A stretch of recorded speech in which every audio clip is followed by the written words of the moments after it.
my views, my new channel. আজ আমি কথা বলতে এসেছি ভারত পাকিস্তানের জল ছাড়া। জানেন তো, জল ছেড়ে দিয়েছে ভারত সিন্ধু নদীতে। তার জ্বালায় পাকিস্তান ডুবতে বসেছে আর কি। হাজার হাজার গ্রাম ডুবতে বসেছে, হাজার হাজার লোককে সরিয়ে নেওয়া শুরু হয়ে গেছে। কোনো ইনফরমেশন দেয়নি। এখনো ভারত সরকার কি করছে, একবার জল ছাড়বো আবার জল বন্ধ করে দেবো, আবার জল ছাড়বো আবার জল বন্ধ করে দেবো। যখন তোমাদের গম কাটার সময় হবে জল ছেড়ে দেবো, যখন তোমাদের গম লাগাবার সময় হবে জল বন্ধ করে দেবো। কিছু বলার নেই। রাগের চোটে পাকিস্তান কি করেছে, বলেছে আমরা 1971 যে সন্ধি হয়েছিল সিমলা চুক্তি, সেটাকে বন্ধ করে দেবো। এতে আরেক ঝামেলা পেকে গেছে। এই চুক্তিতে ছিল LOC, line of occupied control, এরকম কিছু। তো মানে যেখানে যারা ছিল আর কি, এটাকে আমরা লাইন মেনে নেবো। এরপরে ওরা বলছে আমরা মানবো না। ভালো কথা, তোরা মানবি না, আর একটু আমরা আগিয়ে যাব, যেখানে গিয়ে আমরা দাঁড়াবো সেটাই আমাদের। ওই যে বলে না, অমিতাভ বচ্চনের বিশাল একটা ডায়লগ আছে যে আমি যেখান থেকে দাঁড়াবো আর কি, সেখান থেকে লাইন শুরু হবে। তো আমরা যতখানি নেওয়ার ততখানি নেবো, সেটাই আমাদের ভারতের হবে আর কি। আলতু ফালতু কথা নয় এগুলো, আলতু ফালতু কথা নয় যে আমরা জল ছাড়ছি কেন আর জল বন্ধই বা কেন করব। এটা দিয়ে আমরা বোঝাতে চাই যে পাকিস্তান, তোমাদের যখন ইচ্ছে আমরা তখন থেকে টিউনিং করতে পারি। এটা ইন্দিরা গান্ধীও বলে গেছিল চুক্তির পরে, মানে চুক্তির ইয়েতে পরে ইন্দিরা গান্ধীর সাথে কথা হচ্ছিল যখন, যে কন্ডিশন আমাদের থাকবে যে পাকিস্তানের সাথে আমরা কেমন রেজিস্টার রাখবো কি রাখবো না, সেটা আমাদের হাত। যা হোক, আমরা সাসপেন্ড করেছি সিন্ধু চুক্তি, ওরা ক্যান্সেল করেছে সিমলা চুক্তি। ভালোই হলো, আমাদের অনেক ঝামেলা ছিল আর কি। সিমলা চুক্তিতে আমরা বাংলাদেশকে যে লড়াই আমরা আলাদা দেশ বানিয়ে আমরা গেম কিছু তেমন করিনি। ফ্রি ফান্ডে আমাদের কিছু লোক মারা গেছে, আর একটাই করে রেখেছিলাম যে ইউএনএ যেতে পারবে না, কিন্তু ওরা পাকিস্তান কোনোদিনই মানেনি। ওরা সবসময় ইউএনএ গেছে। কোনো যে কোনো সমস্যা ভারত পাকিস্তানের, সেটা হচ্ছে দ্বিপাক্ষিক করার কথা ছিল আর কি, যে আমরা আপোষে মেটাবো, থার্ড পার্টি কেউ থাকবে না। কিন্তু ব্যাপার হচ্ছে ওরা কোনোদিনই মানেনি। আর বেফালতু আমরা 13,000 জায়গা স্কোয়ার কিলোমিটার যে জায়গাটা দখল করে নিয়েছিলাম, সেটা হচ্ছে কি ওদের দিয়ে দিয়েছি। যা হোক, ভুল একবার হয়, দুইবার হয়, বারবার হয় না। ইন্দিরা গান্ধীজিকে আমি অনেক সম্মান করি, তবুও আমি বলছি মোদিজি আর ইন্দিরা গান্ধী একই জিনিস নয়। মোদিজি কট্টর দেশের ইন্টারেস্ট দেখে, আর ইন্দিরা গান্ধী কিছুটা হলো বাবার কাছ থেকে বামপন্থী, মানে সবারটা দেখতে হয়। এই সময়টা ডোনাল্ড ট্রাম্প বলো, জর্জ মেলোনি বলো, আমাদের মোদি বলো, এরা এমন লোক যাদের বামপন্থী বলা হয়। তারা হচ্ছে দেশের লোক সবার আগে, বাকি যায় ভাঁড় মে, এটাই দেখে আর। আমেরিকা সরে গেছে, নিজের প্রোডাক্ট নিজেরা বানাও, নিজেরা খাও, আমাদের দেশ লোক ভালো থাকবে, এটাই আমাদের দরকার নেই চায়না থেকে মাল কেনার, আমাদের দরকার নেই চায়না কি করলো কি করলো না। এই ট্রাম্প, মোদি, মেলোনি, এরা সব এক টাইপ। আর এদের মধ্যে আরো কিছু লোক আছে যারা হচ্ছে ফুটপাত দিয়ে কেটে কুটে খায় আর কি। ওখান থেকে কিছুটা রুটি এদের নিয়ে আনা, আমাদের সবাই আমরা মানুষ, ওই সবাই ভালো দেখা দরকার, ওদের ধর্ম থাকুক আমাদের ধর্ম থাকুক, এইসব আলতু ফালতু কথা। সুপ্রিম কোর্টের রাইটস নেই যে কোনো ধর্মের মধ্যে নাক গলানো, এইসব কথা বলে আর কি। যা হোক, যুদ্ধটা কি হচ্ছে, এটা একটা বিরাট কোয়েশ্চেন। আমি এক বন্ধুর সাথে কথা বলছিলাম ওয়েস্ট বেঙ্গলের, তিনি বললেন যে গ্রামের একটা ভিউ তুলে দাঁড়ানো হয়েছে। সেই কথাটা তুলে ধরি আবার আমি বলছি। আগে ভারত বাংলায়, মানে বাংলার কথা বলছি, বাংলায় কখন হিন্দুরা আবার রাজত্ব করেছে? মুসলমানরাই তো রাজত্ব করেছে। আর যদি মুসলমানদের রাজত্ব আবার ফিরে আসে তাতে বাংলার কি লোকসান আছে? কিছু বুঝলেন? মানে মানসিকতা কোথায় থেকে কোথায় গিয়ে পৌঁছে গেছে। আরে মুসলমান রাজা হওয়াটা বড় কথা না, মুসলমানরা রাজত্বটা কিভাবে চালাবে সেটা হচ্ছে বড় কথা। শরিয়া তো আমরা যতই অন্য জাতির কথা ভাবি এখানে যে মিলেমিশে থাকা দরকার, যোগীজি একটা কথা বলেছিল যে 100টা হিন্দুর ঘরে মাঝখানে একটা মুসলিম ফ্যামিলি ভালোভাবে থাকতে পারে, শান্তিতে থাকতে পারে, সম্মানের সাথে থাকতে পারে, কিন্তু 100টা মুসলিম ফ্যামিলির মাঝখানে একটা হিন্দু ফ্যামিলি কি সম্মানের সাথে থাকতে পারে? কথাটা ভাবুন। ভোট হচ্ছিল কাশ্মীরে, তো আমাদের সাংবাদিকরা কাশ্মীরিদের জিজ্ঞাসা করছিল যে কাকে ভোট দিয়ে এলেন। বলল ওই দিয়েছি আর কি। কি ভেবে ভোট দিয়েছেন, কি দেখে? যখন আপনার ভোট দিতে যান কিছু কনসেপ্ট থাকে আপনার মধ্যে যে কি জন্য ভোট দেবেন। কারোর 1000 টাকা কনসেপ্টে থাকে, তাই না? কারোর থাকে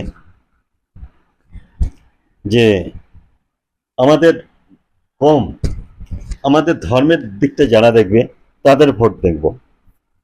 কারোর থাকে যে ধর্ম কিংবা 1000 টাকা নয়, দেশের উন্নতি, দেশের প্রতিটা লোক কি করে ভালো থাকবে তার উপর করে আমরা ভোট দেব। সংখ্যাটা যদিও অনেক বেশি এই লাস্টেরটা, কিন্তু যারা ন্যারো মাইন্ডেড তারা ন্যারো মাইন্ড হয়েও ভোট দেয় আর কি। 1000 টাকা কেউ, কিংবা কেউ ভাবে ঘুষ দিয়ে চাকরি পাবো তার জন্য ভোট দেবো, কেউ ভাবে পার্টিগিরি করলে তাহলে হয়তো চাকরি হবে, আমার দোকানটা থাকবে, এর জন্য ভোট দেয়। আপনি আপনার পার্সোনাল ইন্টারেস্টে দেশের কথা খুব কম ভাবে আর কি, তার সেইভাবে ভোট দেয়। তাই জিজ্ঞাসা করছিল কাশ্মীরে যে কি ভেবে ভোট দিলেন। এখন টুরিস্ট আসছে, আপনার ছেলেমেয়েরা সব চাকরি পেয়েছে, বাইরে যেতে পারছে, কলেজ স্কুল চালু হয়ে গেছে, আপনার ছেলেরা পাথর মারতে গিয়ে গুলি খাচ্ছে না, বিলকুল ডেভেলপমেন্ট দেখতে পাওয়া যাচ্ছে, হাজারো লোক ঘুরছে। এখানে তো আগে একটা কাউয়াও দেখতে পাওয়া যেত না। এই দেখে কি ভোট দিয়েছেন? বলছে ভারত সরকার যত ইচ্ছা তরক্কি করুক, কিন্তু আমরা ভোট দেব যে আমাদের ইয়েতে দেখবে আর কি। এটা আমাদের কাছে ভীষণ ভীষণ ভাবে দুঃখজনক, যারা আমরা ভারতীয়, ভারতের কথা ভাবি, ভারতের প্রতিটা লোকের কথা ভাবি, হিন্দু মুসলিম খ্রিস্টান যেন আমরা যেটা এসব নিয়ে ভাবি না, কিন্তু ওখান থেকে রেসপন্স আলাদা আসছে। এর আগেও কাশ্মীরে টেররিস্ট অ্যাটাক হয়েছে, সবাই ছুটে পার্থর মেরেছে, মিলিটারিরা যখন ঢুকেছে। কথাটা আমার শুনে হবে কাশ্মীরি, আপনি কি কাশ্মীরিদের যাদের আমাদের দেশে হয়ে রয়েছে তাদের বিরুদ্ধে কথা বলছেন? আপনারা কলকাতা থেকে হাজারো লোক, হাজারো কাশ্মীরে ঘুরতে গেছেন, ভালো লেগেছে সমস্ত কিছু, ওখানকার ডেভেলপমেন্ট, ওখানকার সৌন্দর্য সমস্ত কিছু দেখেছেন, কিন্তু ক্লোজলি আগে কাশ্মীরের সাথে কথা বলেছেন যখন, তাতে দেখার ওই আত্মীয়পন যেটা দিল্লি, বোম্বে, ব্যাঙ্গালোর যেটা পাবেন সেটা কি কাশ্মীরে পেয়েছেন? ওদের একটাই চিন্তা যে পয়সা আসছিল, এখন আসছে না। মানে আমি এটা একটা ভিজিবল কথা বলছি, যেটা আপনারা একটা ডিফারেন্ট দেখতে পাবেন। কাশ্মীরে যে টেররিস্ট অ্যাটাক হয়েছে, তারা দিল থেকে কি ওরা খুশি, দুঃখী? সরি, দিল থেকে কি দুঃখী? আমার এমনি কোয়েশ্চেন আছে। আমরা যে পিওকে কি চাইছি, পিওকে আমরা দখল করতে চাইছি, সেটা কি কাশ্মীরের লোকেরা চাইছে, আর পিওকের লোকেরা কাশ্মীর এদিকে আসতে চাইছে, কিন্তু কাশ্মীর কি চাইছে? পিওকে আসুক। কারণ ঠেলা পড়লে, ঠেলায় যতক্ষণ না পড়ছে, আজ পিওকের লোকেরা ভারত ভালো আছে, কাশ্মীর ভালো আছে, তার জন্য এদিকে আসতে চাইছে। এটা যদি পাকিস্তান ভালো থাকতো তাহলে কাশ্মীর কিন্তু ওইদিকে যেতে চাইতো, ভুলে যাবেন না। তো প্রবলেম এখানে যে কাশ্মীরের মধ্যে অনেক স্লিপার সেল আছে, আগে সেটাকেও থামাতে হবে। স্লিপার সেল যাকে বলছি আমি, সেটা কিন্তু আমাদের ওয়েস্ট বেঙ্গলেও প্রচুর আছে। হাজারো মাদ্রাসাও তৈরি হয়ে গেছে ওখানে। ওখানে মুর্শিদাবাদে কিভাবে চলছে আজ, পাকিস্তান টিভিতে মমতা ব্যানার্জি মানে আসছে, ওখানকার কথাবার্তায় মমতা ব্যানার্জি আসছে যে মমতা দিদি থাকতে এরকম একটা কাশ্মীর মানে পাকিস্তান অ্যাটাক হতে পারে না, এরকম কথা আসছে। বুঝতে পারছেন ওদের পলিটিক্যাল চালটা কি, মানে আমাদের মধ্যে হিন্দু মুসলমান লাগিয়ে দেওয়া। এইটাই কিন্তু দেখা যাচ্ছে, যখন মারতো কিন্তু সবাইকেই মারতে পারতো, ও ইন্ডিয়ান দেখেই মারতে পারতো, কিন্তু হিন্দু দেখে কেন মেরেছে, যেন আপোষে আমরা লড়ে যাই আর কি। কিংবা যে মুনির জেভেনিয়াল ভেল নাকি বলছিল যেন, যারা মুরগি কাটে তারা ভালো করে জানে যে এরকম করে মুরগি কাটে না, হালাল ঝটকা, যে হালাল করে, যে ভগবান আমার খাবারটা দিচ্ছি দেখো, তারা এই জেভেনিয়াল ভেন কাকে বলে সেটা ভালো করে জানে। আর আসিফ মনির একটা হচ্ছে মোল্লা হচ্ছে, এবং সেই কথাটাই হচ্ছে গিয়ে পাকিস্তানের প্রধানমন্ত্রী শাহবাজ শরীফ ওই লাইনটাই তুলে ধরে কথাটা বারবার বলছিল যে কাশ্মীর আমাদের ভেন হচ্ছে, ওটা যদি চলে যায় তাহলে আমাদের গর্দন কেটে দেবে।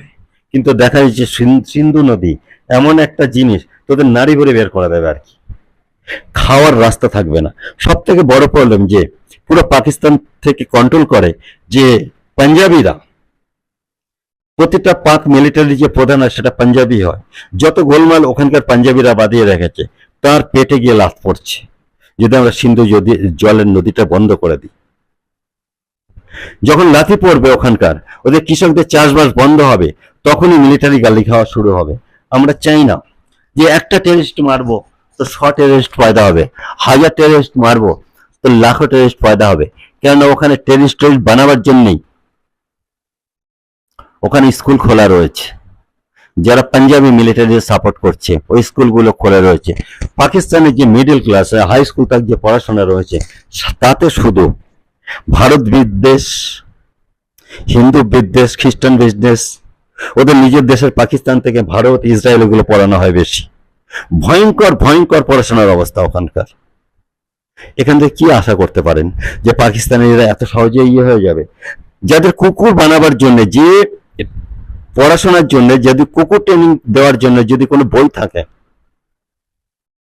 সেই বইটা ওদের আছে যে মানুষকে কি করে কুত্তা বানানো যেতে পারে। আমরা একটা মানুষকে আরো ভালো মানুষ কি করে, একটা গাধাকে কি করে মানুষ বানাবার জন্য ট্রেনিং দিই, ওরা একটা মানুষকে কি করে কুত্তা বানানো যেতে পারে তার ট্রেনিং দেয়। তো হাজার হাজার কুত্তা মরার জন্য ছুটে আসবে। তো আমরা কি করতে পারি? ধর্মের নামে ওরা কুত্তা বনে যায় আর কি। তো আমাদের কাকে মারতে হবে? পাকিস্তান মিলিটারিকে।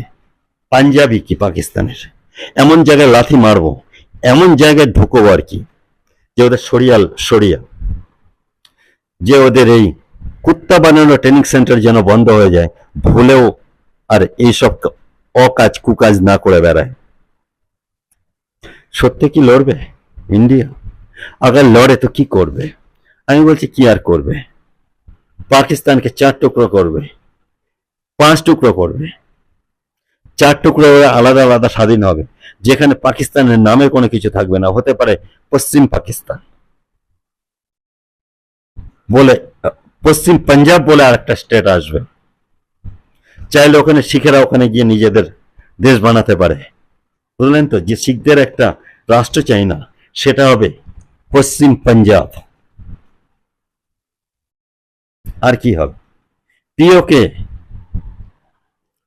কাশ্মীরের অঙ্গ হবে, যেটা ভারতের অঙ্গ হবে। আর কি হবে? বালুচিস্তান হবে। আর কি হবে? সিন্ধ প্রদেশ, সিন্ধ রাষ্ট্র হবে। আর কি হবে? খাইবার পাখতুন। তো 4টে হয়ে গেল না, পাকিস্তান খতম। এখানে 5টা ডিভাইডেড ছিল, কাশ্মীর, পিওকে, আজাদ কাশ্মীর যেটাকে বলে, সেটা ইন্ডিয়ার দিকে আসবে। পাঞ্জাব, ওদের পাঞ্জাব, সেটা শিখস্থান হবে। সিন্ধ বলে একটা রাষ্ট্র বেরোবে, বালুচিস্তান বলে একটা রাষ্ট্র হবে, খাইবার পাখতুন বলে আর একটা রাষ্ট্র হবে। পাকিস্তান সেখানে থাকবেন না, এটাই আমাদের টার্গেট। আর এটা হবেই হবে।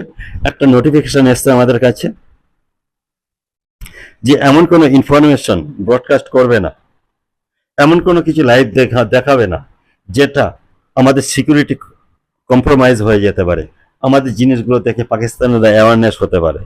তা আমাদের মিডিয়া চুপচাপ বসে আছে এই সময়, no information, no views, nothing. আজ এত অবধি। ভালো লাগলে সাবস্ক্রাইব করবেন, খারাপ লাগলে গালি দেবেন, আর যদি ভালো লাগে তো শেয়ার করবেন। ধন্যবাদ।